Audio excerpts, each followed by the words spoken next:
1490 WBCB and on your FM dial at 107.3 W297CL Levittown.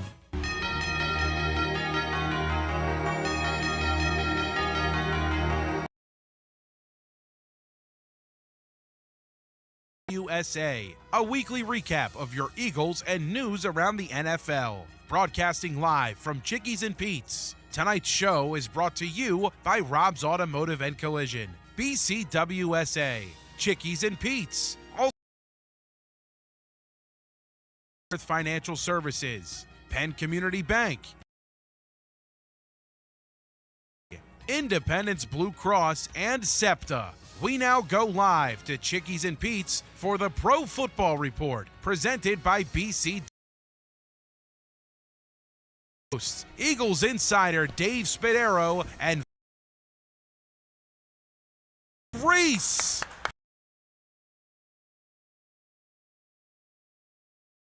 It is great to be joined by Dave Spadaro, our new co-host. Well, Merrill, thank you very much first for having me as your co-host. It is an honor of mine. Birth, and since I've worked with for 28 years every week doing the show is truly an honor, so thank you. And as far as the Philadelphia Eagles are concerned, game against a very good football team, healthy with a victory. We've got a lot to talk about. We do, and we have a great guest. He is one of my favorite guests, but more importantly, is one of my favorite people in the world.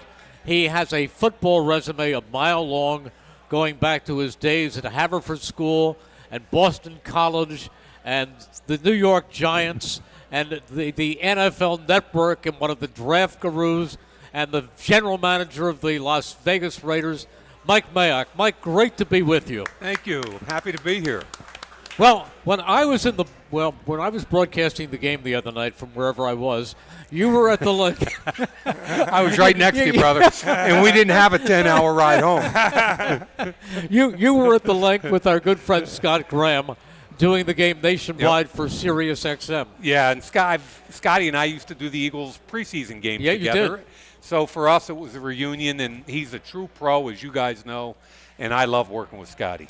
What were your initial impressions of what you saw? Boy, a lot to unpack, if I'm being honest. Sure. The way the game started out, with all the penalties and with the awful condition of the turf. Sloppy turf, sloppy game.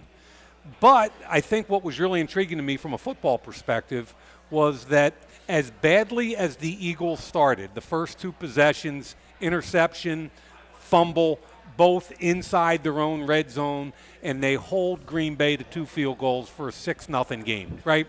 If we flash back to last year, okay, and to get ready for this game, I watched that Tampa Bay playoff game, and I would tell you point blank, from a team that was 10-1 at one point in the season to the tape I watched in the wild card, I thought that wild card tape, they were one of the 4, 5, 6 worst teams in the NFL at that point. They were. That's how bad a drop-off was. Because of effort?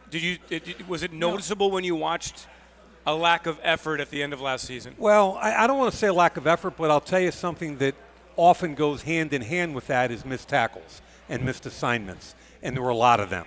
Okay, so perhaps they tie together. But the point I want to make about Friday night is that when the Eagles go interception, fumble, go to the sidelines, Jalen Hurts has 20 turnovers a year ago. What's the first thing, do you think, going through all the players' minds at that point? Oh, here we go again. Here we frickin' go again, right? And I thought it was awesome the way they came back after that, and I thought the defense played a part holding them to a field goal, but I thought Kellen Moore, and this to me is important because I think Kellen Moore might have more pressure on him than any assistant coach in the entire league. I thought Kellen Moore came out, and that next touchdown drive where they took the lead 7-6, they threw the 18-yard touchdown pass to Barkley, which, by the way, was a schemed-up play. It was I can describe it to you. It was a beautifully schemed play. But the point to me is they got back in the game. They showed the players we can win this game, and it's not going to be like last year, and I thought that was critical. It's interesting. Two things. One on the field. From what I have learned, the field when they did the walkthrough the night before was a rock-hard field in Sao Paulo. And what they do in the soccer environment, in the soccer world, they watered the field 4 hours before the game started. They overwatered it. When the players came out for the pregame warm-ups, they were like, what is this? It was a skating rink. So those first couple of reps, players were sliding all over the place. It took a lot of getting used to. Fortunately, nobody was hurt. Number two, that touchdown Barkley scored was the play they ran in the joint practice. When people say practice doesn't matter, joint practices don't matter, well, they do. Joint practice against the Patriots, they ran it to the right side. Jalen put the ball right where it had to be. That little wheel route that Saquon ran, got open, made an amazing catch, and got his feet down. Yep. And I think, Mike, you're the pro. You evaluate people. When you look at Saquon Barkley, and we've all been so excited to have Saquon as a Philadelphia Eagle, and we think of him as this huge thighs, run the football, 1,500 yards, but the way he catches the ball, is that what separates him kind of from the rest of the group of backs, that package? I'll give you two thoughts here. Number one is that on the play you're talking about, it's called a sneak route. And they fake it to him, and the two wide outs to that side both go to the opposite side, clearing that half of the field, and he sneaks through. The linebacker picks him up, and instead it looks like he's going to run a little choice or flat route, and he turns up to the wheel, right? The ball had to be thrown over the linebacker and in front of Xavier McKinney, the safety, coming over. So number one, he had to make the catch in between two defenders. Now this is a running back, not a wideout, 18 yards down the field. And number two, he had to make the catch at the high point and keep his feet in bounds. With all that going on, it's really rare to find a running back that can do that. That's point number one.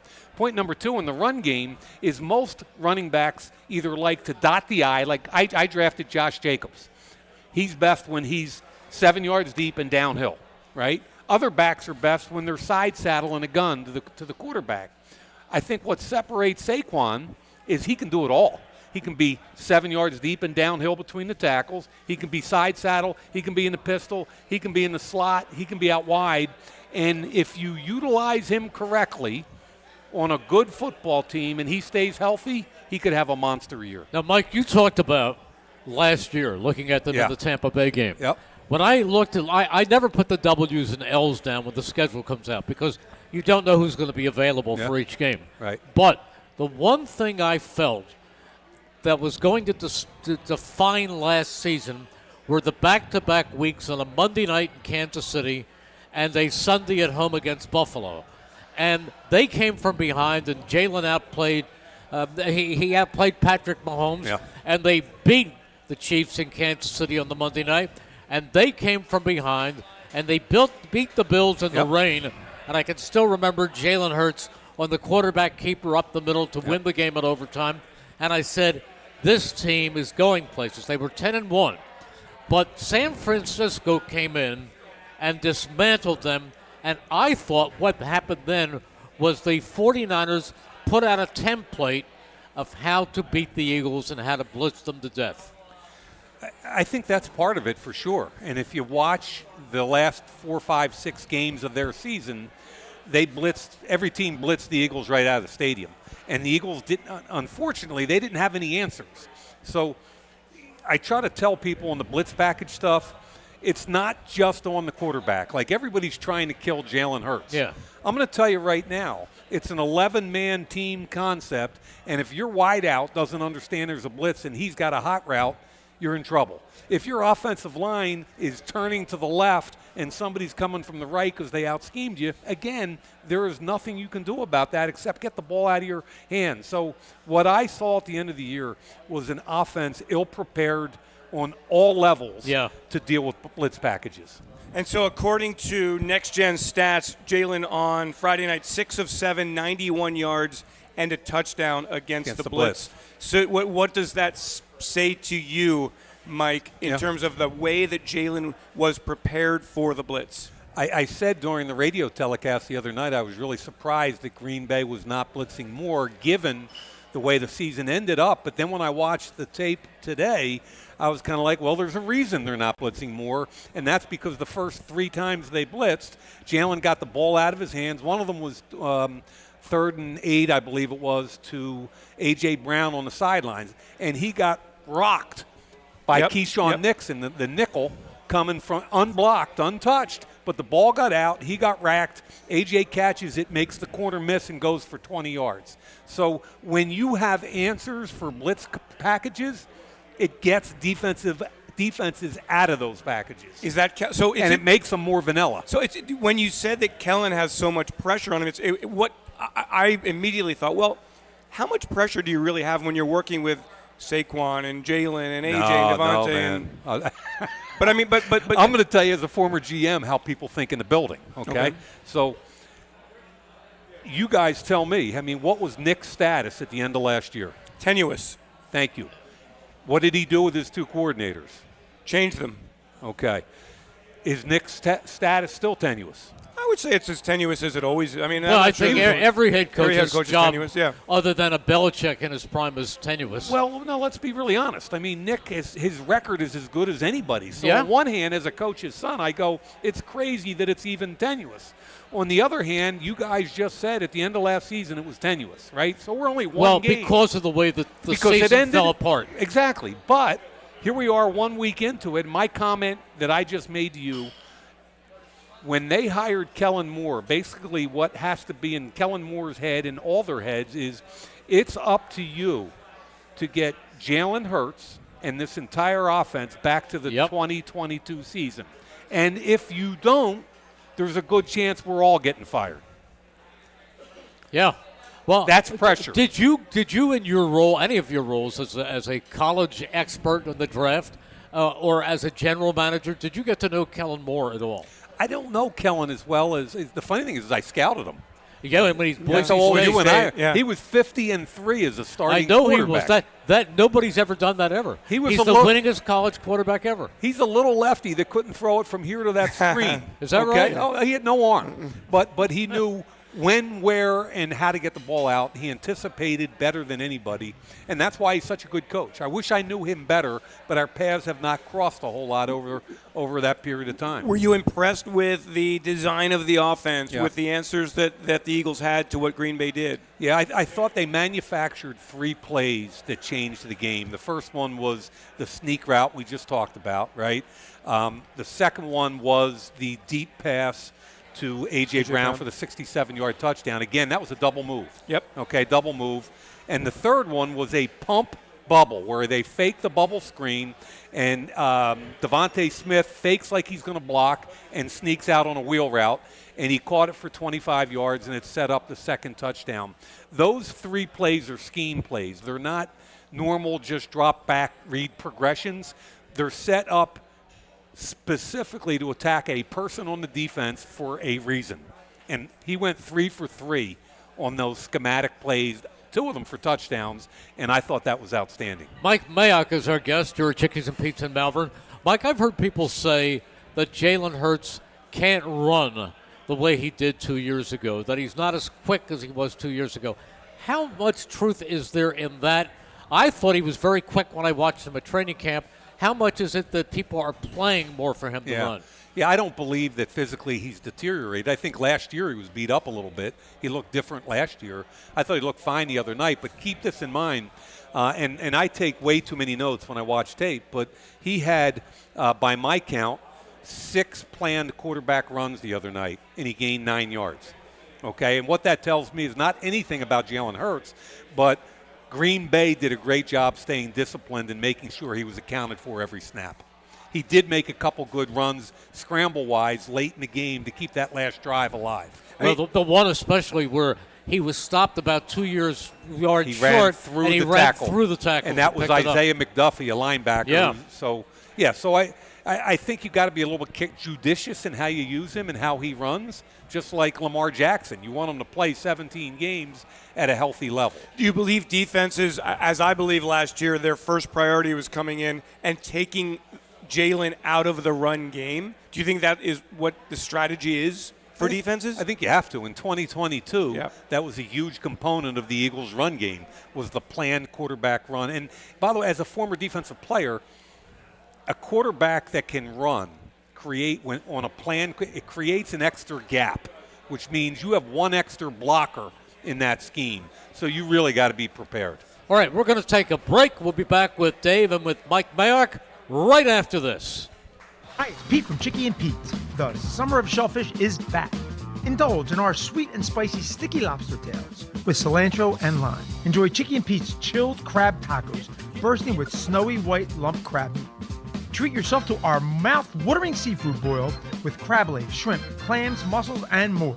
Or dive into our tasty seasonal herb mussels, prepared to perfection in our delicious zesty broth. It's the summer of shellfish, only at Chickies and Pete's.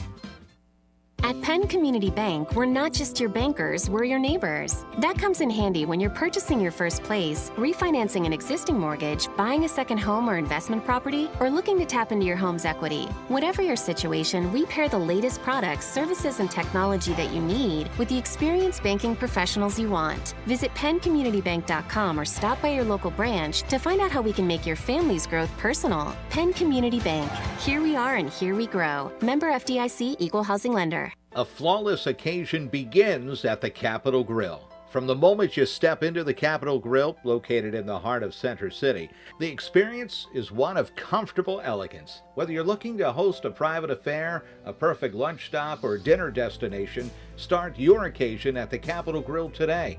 Visit thecapitolgrill.com or call 215-545-9588. That's 215-545-9588 for the Capitol Grill, Center City. Your day-to-day life is hectic between having to pick up the kids, make dinner, the countless other tasks that you got to get done. Rob's Automotive and Collision is there to make your life a whole lot easier. Make sure you take advantage of their spacious waiting rooms, the large flat-screen TVs, complimentary coffee and muffins, and free Wi-Fi. So even when you do have to stop, Rob's is there to make you feel right at home.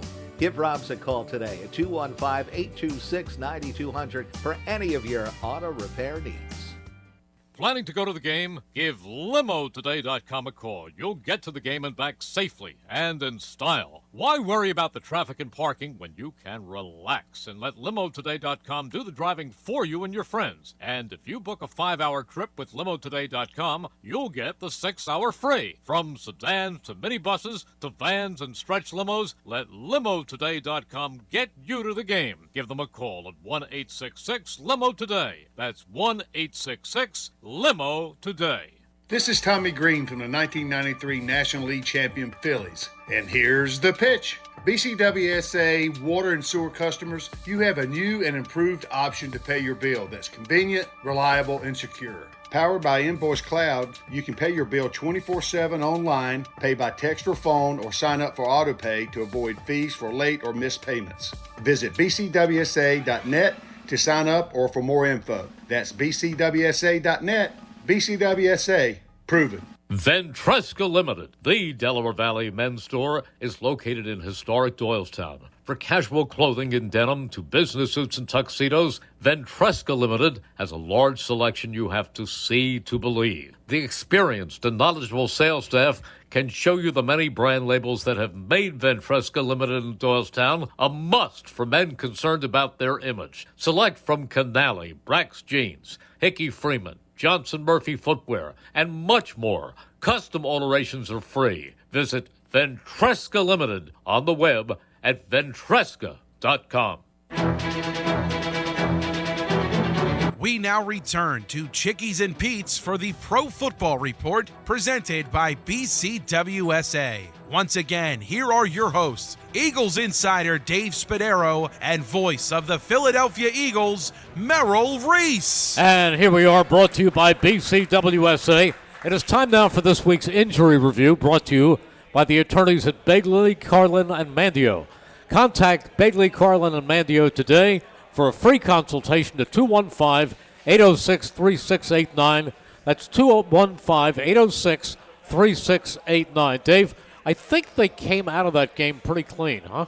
Yeah, I think that's the big picture great news, that no one was injured. Now, they are waiting to get back a couple of players, and we can talk about that. But for the most part, the Eagles come back, bumps and bruises, survived a 10.5-hour flight there, a 10.5-hour flight back, long weekend, extra day to prepare for the Atlanta Falcons, and hopefully Devin White will be back and ready to go at linebacker, and we will keep our eyes open for that. They lost the practice squad guy, though, I think, today.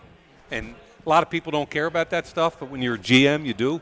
And their 6th-round pick, Dylan McMahon, got poached by the Rams, I want to say, because they lost their starting center. And when you lose a guy, you just drafted him 4 months ago. Yeah. And I just bring it up because I watched his tape. He was a quality, undersized but quality player, and you hate when you lose those guys. And in a 17-game season, people don't really take into account how important that practice squad is. You're going to need those players through the course of the season. So that, a big loss for the Rams, who really taken some beating early in the season. And to lose McMahon, good for him, tough for the Eagles. Yeah. Mike Mayock, there's a lot of divided opinions about how you pace the team, how you play the team during the preseason. Yeah. Now, Nick Sirianni has shown that he does not believe in starting players in any of the preseason games. Right. The entire offense sat during the preseason. Yeah. Vic Fangio had his way, and he was able to play some defensive players.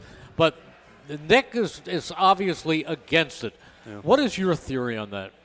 Well, I'm about 100 years old, so I'm a little bit old school. And that makes me 125. At least. But, I played for Bill Belichick, and Bill Belichick played his guys every year. And Tom Brady was going to line up in one of those preseason games and play a full half, go into the locker room and come out in the third quarter with his start and play. And he kind of believed, and I believe, that you kind of got to callous people up a little bit. And I think that's why there's so many different injuries that people get the first couple weeks of the season, and why NFL football is so sloppy the first couple weeks of the year. And there's less practice time, there's less meeting time, and most importantly, less practices with pads. So the way I look at it, you need to practice in the game situations like you did with New England this year. Those practices are worth their weight in gold, and they're starting to replace playtime in preseason games. But that's what's happening. But are they the same as preseason games? It's still not real-time action.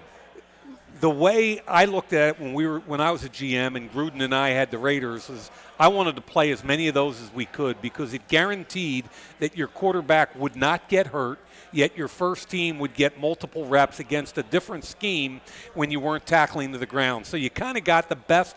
You might get an injury, but your quarterback's not going to get hurt, and you're getting the best case scenario. I also think that these days it's really interesting to watch coaching staffs come up with creative ways to teach form tackling in a safe manner at a high tempo so that when players get on the field, they're not blown away by the speed of the game. Mike, is it different from one team to the next in how they're doing things? It is, and I used to laugh because my job was to be in all 32 NFL camps, when I was at NFL Network. Yeah. And everybody tries to get creative. Some of them roll a tire and you tackle the tire. Now there's a mechanized thing you're supposed to tackle. There's form tackling. Then you go up to New England, and I hate to bring up Belichick again, but go up to New England, and he found creative ways to take most of the injury factor out of live tackling. So it wasn't like you just line up straight on and smack each other, but he found a way in a drill, for instance, to throw a short pass to a wide out or a running back, have a defender coming and two cones. So you had a chase player behind the running back and a defender coming, which replicates a 2-on-1 situation. A running back catches a choice route. He's got a linebacker chasing him and a safety coming and a narrow area to make a move. And he did it live. And I sat there and watched the thing, and I thought, okay, it's really kind of cool because it's not like the old nutcracker drill. And what it is, it's developing a real-world scenario in practice. As a former player and as a former executive in the NFL, your thoughts on that kind of training camp and the approach to preseason games, right? As a player, you want to get as many reps as you can, maybe not get beat up as much. As an executive, you want the players on the field so that you can evaluate them. Yeah, and when I was a GM, it's funny, I found myself thinking to myself, I'd go to Gruden and be like, who are we playing this week? And part of me wanted to play the starters, and part of me wanted to just get to week 1 healthy. Yeah. Okay, so there's a major conflict there, but I kept just in my head, I'd say to myself, you can't be afraid to get people hurt. Also on the injury front here, Isaiah Rodgers has the hand injury. I don't know his status in terms of whether he will play Monday night against the Atlanta Falcons. So it's 2 players on defense that the Eagles really counting on here.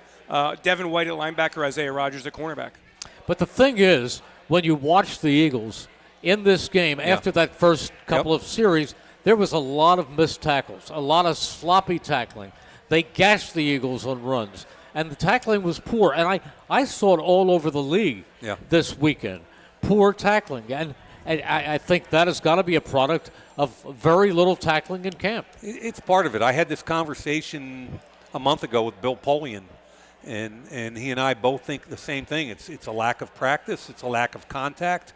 And we're all just trying to get to week 1 healthy. And all of a sudden week 1 comes, and you haven't really tackled anybody in 6 months. But the fact is the Eagles got through the game, and they got through with a win. Yeah. And doesn't that pretty much say, well, Nick's gamble was right? It paid off because now they've gotten the game experience, and they didn't lose anybody in the preseason. I don't know if it was. I don't know which way is a gamble, to be really honest with you. And if he went out and had a harder preseason and played them, and they went out and won the game, you'd be saying the opposite. So at the end of the day, it's fickle, and if you lose a player, everybody's upset. I mean, Nick is 4-0 in openers, none of which have been played at Lincoln Financial Field. They started in Atlanta, and then it was Detroit, and then it was New England last year, Brazil this year.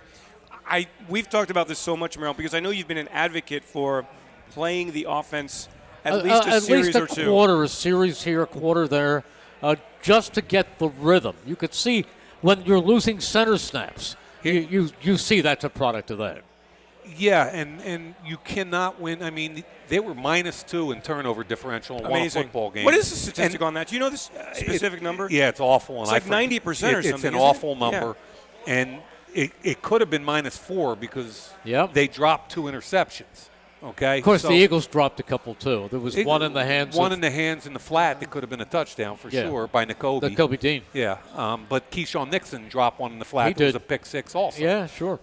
So I look at that thing as, as long as you can get quality starter reps in practice against a different team, you can pretty much. That's the compromise, Merrill. If you're not going to play the guys in the regular, I don't really care if you get 1 series in preseason. That does nothing for me. I either want an extended preseason run where you get a half. Okay. You get them sweat. You get them a 2, 3, 4 series. Go into the locker room. Come back out either want that, or I want to practice against 2 other teams, and I want to get my first. Here's what happens. Okay, so a quarter doesn't mean anything. A few series. You got to get a minimum of 2 or 3 series, I think, to get anything out of it. All right. And the other thing is the reason why these joint practices work, you give your starters all the work, right? And then when the game comes that weekend, you play your young guys. So the young guys, the ones that need the reps, get them, and the starters get the quality reps on Tuesday and Wednesday. Can we evaluate? We talked a lot about the offense in the first segment. Can we talk about the defense and what you saw from Vic's scheme? We've all wondered what this will be like for the Eagles. There's so many new faces on defense. Some of the players who stood out, Zach Bond, 15 tackles, 2 sacks. Yeah, I got to tell you another one that looks like how he hit a home run, and that is Quinyon Mitchell. What a first-round pick. He looks like he's going to be a great player.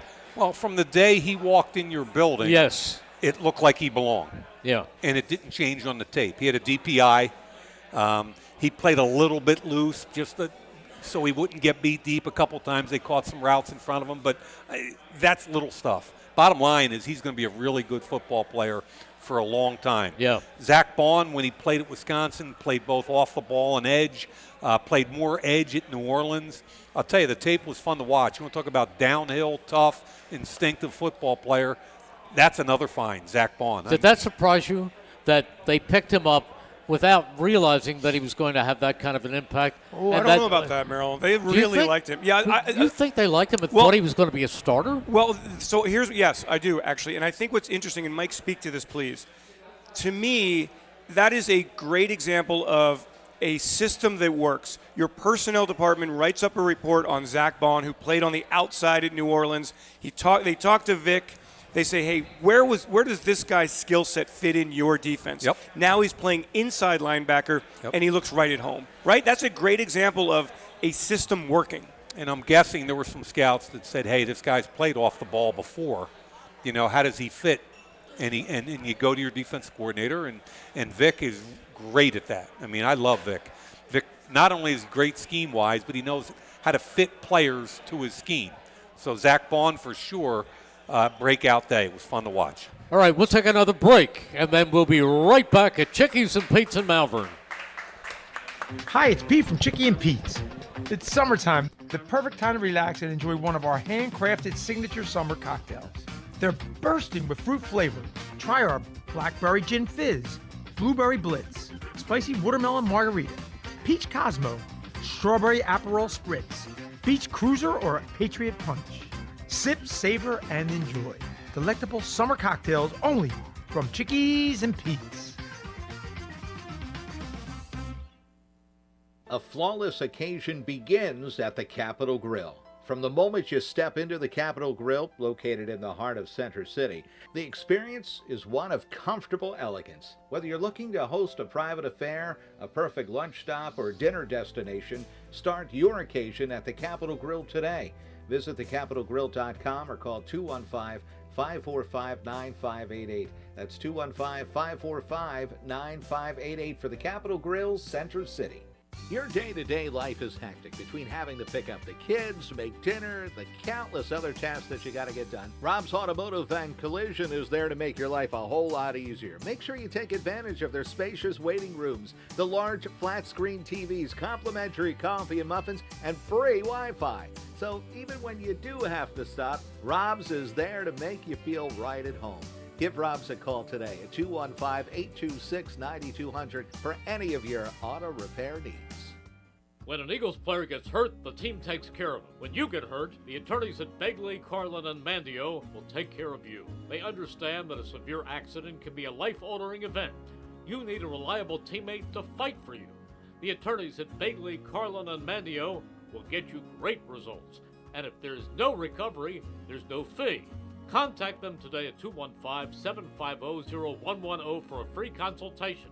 215-750-0110 for a reliable ally that's on your side. Ventresca Limited, the Delaware Valley men's store, is located in historic Doylestown. For casual clothing in denim to business suits and tuxedos, Ventresca Limited has a large selection you have to see to believe. The experienced and knowledgeable sales staff can show you the many brand labels that have made Ventresca Limited in Doylestown a must for men concerned about their image. Select from Canali, Brax Jeans, Hickey Freeman, Johnson Murphy Footwear, and much more. Custom alterations are free. Visit Ventresca Limited on the web at ventresca.com. BCWSA customers, former Phillies pitcher Tommy Green here. I played on the 1993 National League champs, so I know a thing or two about what it's like playing on a winning team. BCWSA has all the ingredients. They make it easy for their customers to get automatic updates by text, email, or phone anytime there is a disruption in your service area. You can even customize your alerts by going to bcwsa.net. That's bcwsa.net. BCWSA, your partner for a safer environment. BCWSA, proven. Planning to go to the game? Give LimoToday.com a call. You'll get to the game and back safely and in style. Why worry about the traffic and parking when you can relax and let LimoToday.com do the driving for you and your friends? And if you book a 5-hour trip with LimoToday.com, you'll get the 6-hour free. From sedans to minibuses to vans and stretch limos, let LimoToday.com get you to the game. Give them a call at 1-866-LIMO-TODAY. That's 1-866-LIMO-TODAY. We now return to Chickies and Pete's for the Pro Football Report presented by BCWSA. Once again, here are your hosts, Eagles insider Dave Spadaro and voice of the Philadelphia Eagles, Merrill Reese. And back we are at Chickies and Pete's here in Malvern. Mike Mayock is our guest. Mike, Vic Fangio is the new defensive coordinator. From a standpoint of demeanor, he reminds me a little bit of Jim Johnson. When you go to his press briefings and you ask him a question, he gives you an answer. It's not always the answer that the upper management would like to hear. That's but for sure. if you ask him a question, he tells you, is Huff ready? And he says, no, but he should be. You know, he'll tell you what you ask. Yeah, Vic is interesting to me. We're about the same age. He's a central Pennsylvania guy that's a football lifer. And when he lost the Denver Bronco job and I was out of the Raider job, the next summer we were like, I showed up at a Jets joint practice. There was Vic. I showed up at a Giants. There was Vic. I felt like everywhere I went, Vic was, and he was just taking notes and staying current because he knew he was going to be back in the league, right?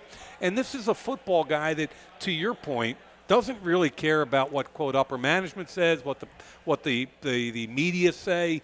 You ask him a question, he's probably going to tell you from a football perspective why he's doing something, right? So when I was with the Raiders, he was in Denver. So I had to watch his defense, and we did pretty well against them. I think we were a better football team. But whenever you put their tape on, his guys played hard, they tackled well, they were physical, they were tough.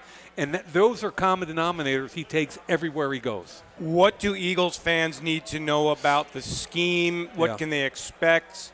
Why has he been so successful? I think what he does the best, and this will get better as the season goes on, he's kind of a top-down guy that doesn't allow huge chunk plays, and you got to fight for every yard you get. You'll tackle well, they'll be well-disciplined, there won't be busted assignments. And when I watched this game tape earlier today on defense, I mean, there were 5 chunk run plays. 3 of them were like plus 22, plus 32, plus 33, the run game, right? There were 5 chunk pass plays of 18 yards or more, including a 70-yard touchdown. So they had a 70-yard touchdown pass and a 33-yard run. You say, well, Mike, that's not what you just told me about Vic's defense. And what I'm trying to say is that he'll get it fixed. I have all the confidence in the world that over the next several weeks, and by the time we get to the middle of the year, this Eagles defense will be one of the better defenses in the league. Do you fix it with a scheme? Do you fix it with the defensive tackles playing better? Do you fix it with Nakobe Dean not missing a tackle? Or what? How do you fix from week to week? You fix it every way. Okay, his scheme is a constant. It's worked for him forever.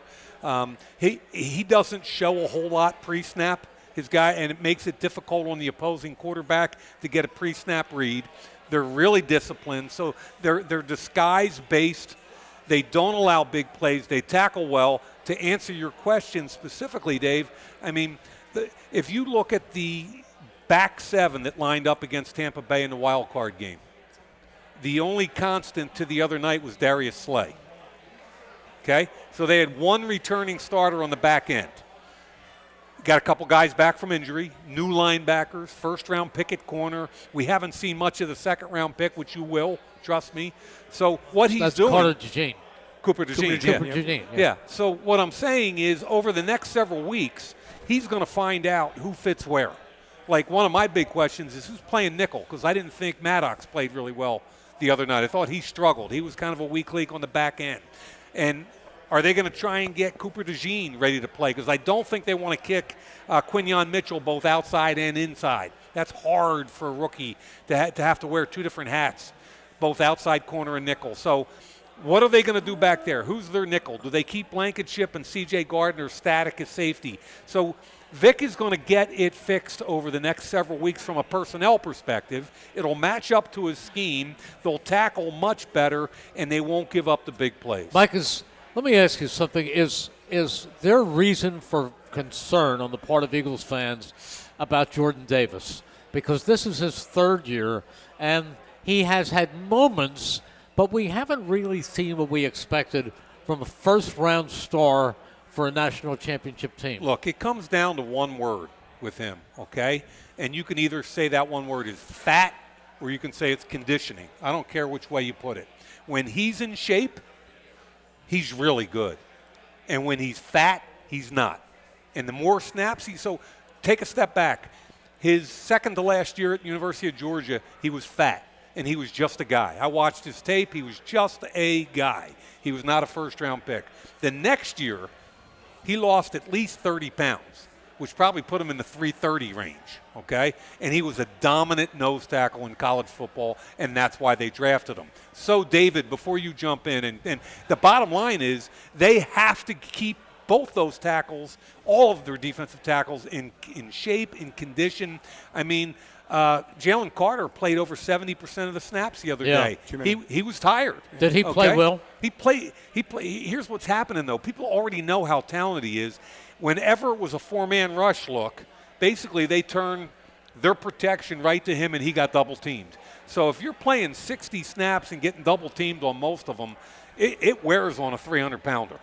Okay? So other guys have to win. Jordan Davis got a one-on-one later in the game, and he pushed the guard right back into Jordan Love and forced an incompletion. It was a great play, okay? But they got to manage his snaps, which I think they did a pretty good job the other night. The first snap of the game, he threw away two people and made a tackle in the backfield.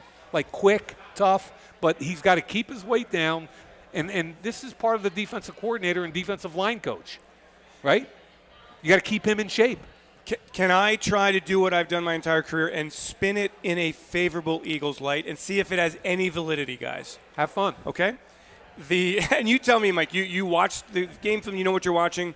What does it make sense when somebody told me that when I asked about Jordan Davis and to a degree Zach or Bryce Huff, they did what they were asked to do? Did you see that from Jordan Davis as a hold the point of attack kind of defensive tackle? I think the more he wears out, the more he stands tall and gets pushed. When he's fresh, especially his legs, and people are bound, he gets double teamed, he's stout. He doesn't move anywhere. That's the guy they want. When he gets tired, he gets moved.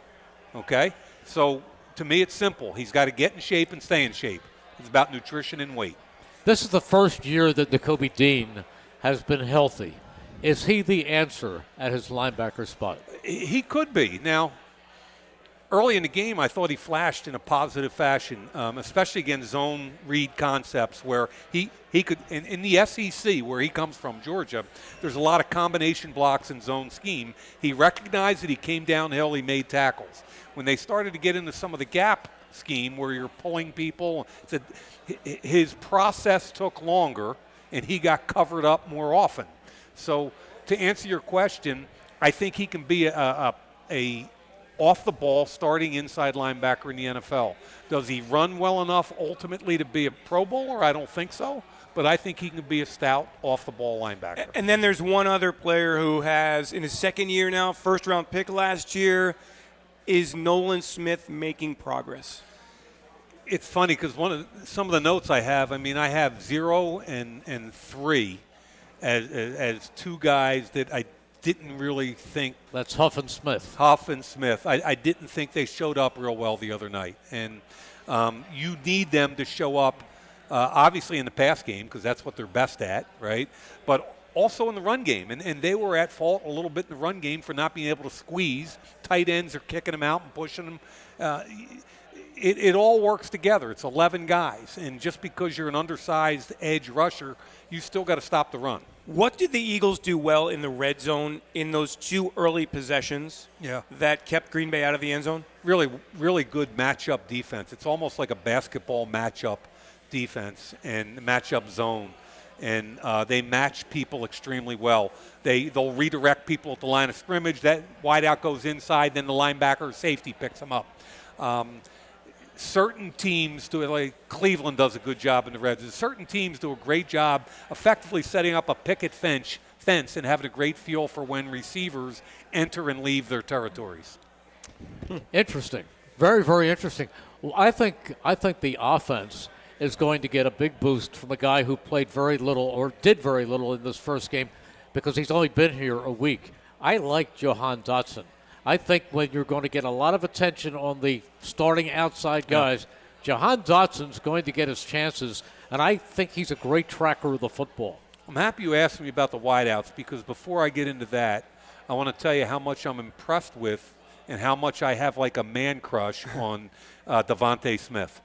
He is, for 170 pounds, He is so friggin' tough, it's unbelievable. He's amazing. The catches he makes in between a linebacker and a safety, the ball's here, he knows he's going to get smacked. Yeah. He's got no fear. He's got great hands and no fear. He had, 6 or 7 catches the other night, plus a DPI. He forced a DPI. We talk a lot about A.J. Brown, and justifiably. Yeah. He's a huge talent and a big play waiting to happen. He had over 100 yards again, A.J. But to me, the more I watch this Devontae Smith, the more I appreciate what he does, which leads me into they got to find some answers beyond those two and Goddard in the pass game. They got to find some answers. Which is, I bring up Jahan Dotson. Which is why you brought it up. And he didn't show much on tape the other day, and that was expected. So he needs to develop in the slot. It'll be interesting to see what Barkley does out of the backfield and how he's utilized. But the Eagles on paper have as many weapons as any team in the league. They do. How about Cam Jurgens, Mekhi Becton, the 2 question marks up front? What'd you see? You're going to like Cam Jurgens. I love Cam Jurgens. They drafted him for a reason. I give and that Howie was with so Kelsey's much credit. endorsement. Yeah, well, and it was exactly, and it was with. They knew a couple years ago that Kelsey wasn't going to last much longer. They draft him. He doesn't play the first year. He starts at guard the second year. This year, when he snaps and pulls, it might not be Jason Kelsey, but it's damn close. I mean, he's really good at snap and pull. Now, the center quarterback exchange is inexcusable twice, right? They lost one on the shotgun snap, and then down the goal line. And by the way, Becton didn't tap him. You know how Becton taps him? Silent count. For the silent count, Becton never tapped, and Jalen wasn't. I wouldn't put that on Jalen at all. To me, that looked like the center. Yeah. Then they had another one. Obviously, they didn't get a tush push, and they had another fumble on the goal line. So those things are obvious, have to get worked out. But I think Jurgens is going to be really good. And Becton has so much friggin' talent. And aside from 1 or 2 snaps in the fourth quarter, he played really well. Yeah, he's a tall guard, isn't he? Dude, at the Raiders, I had a guy named Trent Brown who was 6'9", 360, and was gifted. When he was in shape and not hurt, he was a Pro Bowler. And that was the word on him with the Jets. Not often in shape and always hurt. If they can keep him, and the Eagles' secret weapon is a guy named Jeff Stoutland. They can bring other guys. It's not a secret anymore. Well, I know that. I say that in air quotes. But the bottom line is he can do more with guys like that than anybody in the league. Absolutely. All right, we'll be back right after this. Hi, it's Pete from Chicky and Pete's. The summer of shellfish is back with all your favorites, including our sensational seafood boil, sticky lobster tails, chilled crab tacos, seasonal herb mussels, seafood pasta, and more. Full menu at chickiesandpete's.com. Plus, don't miss our incredible buy one, get one snow crab legs every Tuesday and Wednesday. It's summer of shellfish only at Chickies and Pete's. At Penn Community Bank, we're not just your bankers, we're your neighbors. That comes in handy when you're purchasing your first place, refinancing an existing mortgage, buying a second home or investment property, or looking to tap into your home's equity. Whatever your situation, we pair the latest products, services, and technology that you need with the experienced banking professionals you want. Visit penncommunitybank.com or stop by your local branch to find out how we can make your family's growth personal. Penn Community Bank. Here we are and here we grow. Member FDIC, Equal Housing Lender. A flawless occasion begins at the Capitol Grill. From the moment you step into the Capitol Grill, located in the heart of Center City, the experience is one of comfortable elegance. Whether you're looking to host a private affair, a perfect lunch stop, or dinner destination, start your occasion at the Capitol Grill today. Visit thecapitolgrill.com or call 215-545-9588. That's 215-545-9588 for the Capitol Grill, Center City. Planning to go to the game? Give LimoToday.com a call. You'll get to the game and back safely and in style. Why worry about the traffic and parking when you can relax and let LimoToday.com do the driving for you and your friends? And if you book a 5-hour trip with LimoToday.com, you'll get the 6-hour free. From sedans to minibuses to vans and stretch limos, let LimoToday.com get you to the game. Give them a call at 1-866-LIMO-TODAY. That's 1-866-LIMO today. Ventresca Limited, the Delaware Valley men's store, is located in historic Doylestown. For casual clothing in denim to business suits and tuxedos, Ventresca Limited has a large selection you have to see to believe. The experienced and knowledgeable sales staff can show you the many brand labels that have made Ventresca Limited in Doylestown a must for men concerned about their image. Select from Canali, Brax Jeans, Hickey Freeman, Johnson Murphy Footwear, and much more. Custom alterations are free. Visit Ventresca Limited on the web at ventresca.com.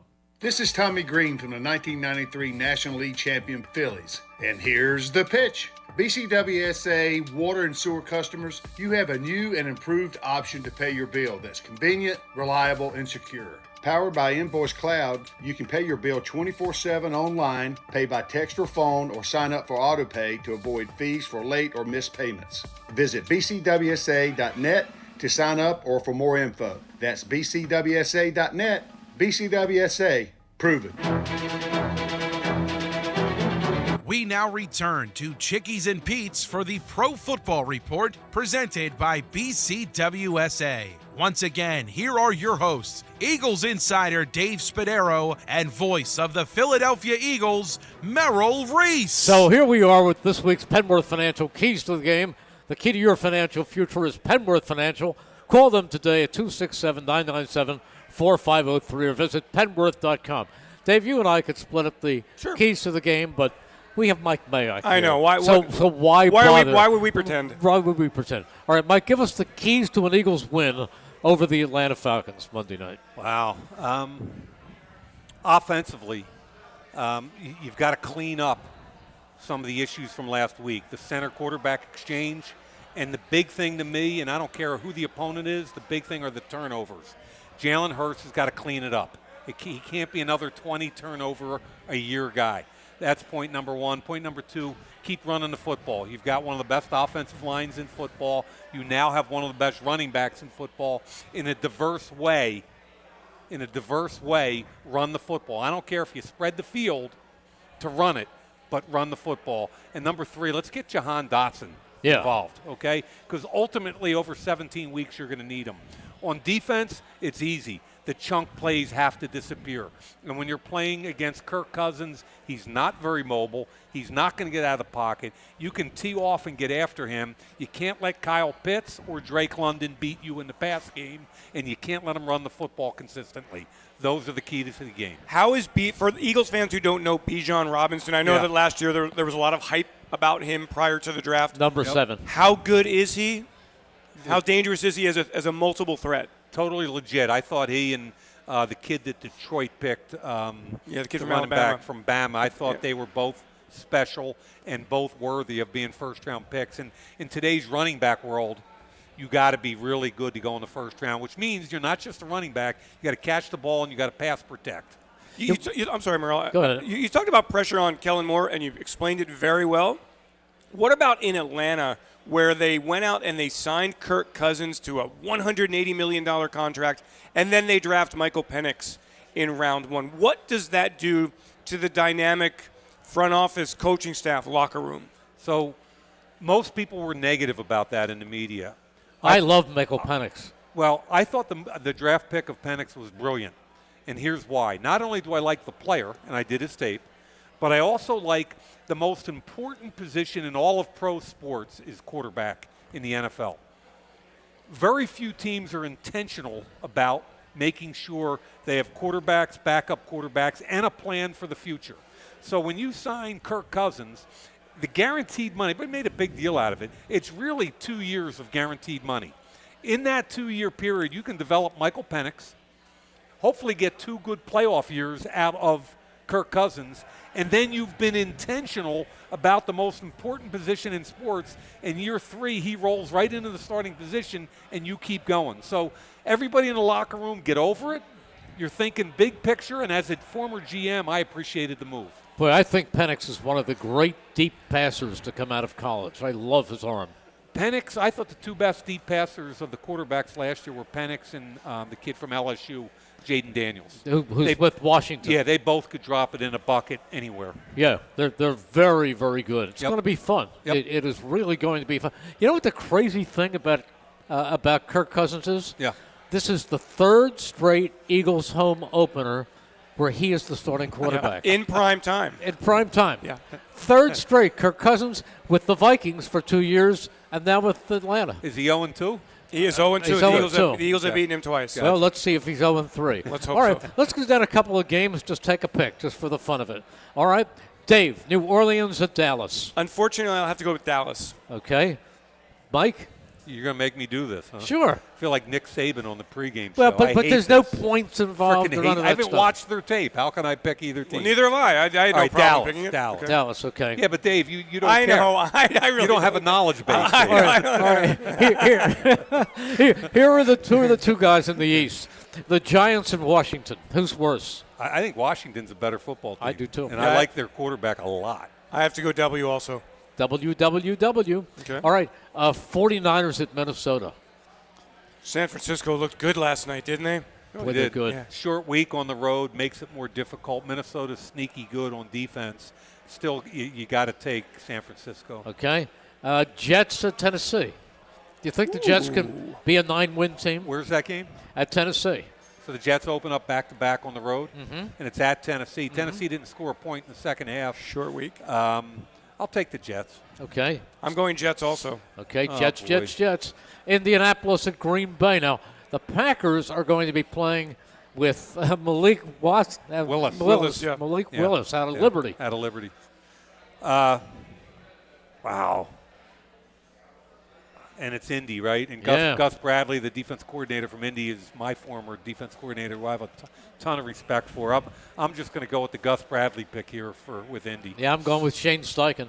I'm going to go with Green Bay. Lambeau Are Field you- Magic. I'm going to break the trend here. Really? Yes, I am. Okay, They Dave. will find a way. Let's go, Okay. Malik. Good coaching staff. Is Cleveland as bad as they looked? No. And they're at Jacksonville. You know what's hard is that they've won with every other quarterback that Stefanski's coached, except the guy they're paying. Yeah. You know, it's Great point. mind-boggling to me. Who's that game, Cleveland and who? At Jacksonville. Poor Doug, who lost Wow. on a field goal at the end. Yeah, Cleveland. I'm going to say Cleveland. Are you? Okay.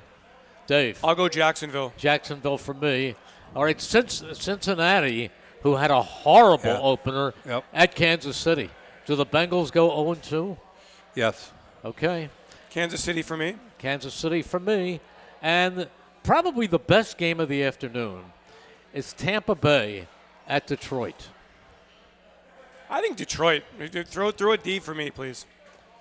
I like Detroit. I think that's a very good football team. I did 2 of their games last year, and I love that team. I love the way they're constructed. I love the consistency from the top to the bottom in the front office.